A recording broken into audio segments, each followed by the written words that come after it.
দেখছেন, আমার ছোট বাচ্চাদের অনেক সময় মিথ্যা বলি, এতে কি গুনাহ হবে? অবশ্যই গুনাহ হবে। বাচ্চাদের সাথে মিথ্যা বলা জায়েজ নয়।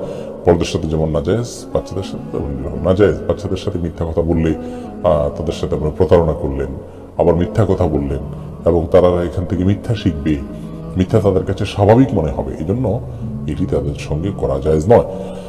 আয়েশা সিদ্দিকা লিখেছেন, বাবা খারাপ হলে সন্তানের করণীয় কি, খারাপের ডেফিনেশন কি, খারাপের সংজ্ঞা কি এবং খারাপের মাত্রা কি, সেটার উপরে ভ্যারি করবে আপনার প্রশ্ন উত্তর দেওয়াটা।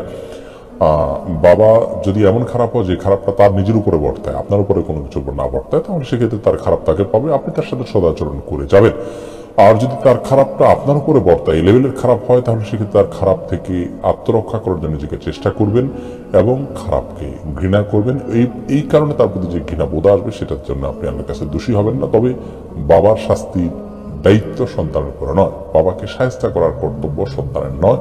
বাবা এবং মা এই দুটি জায়গা আমাদের জন্য খুব স্পর্শকাতর জায়গা।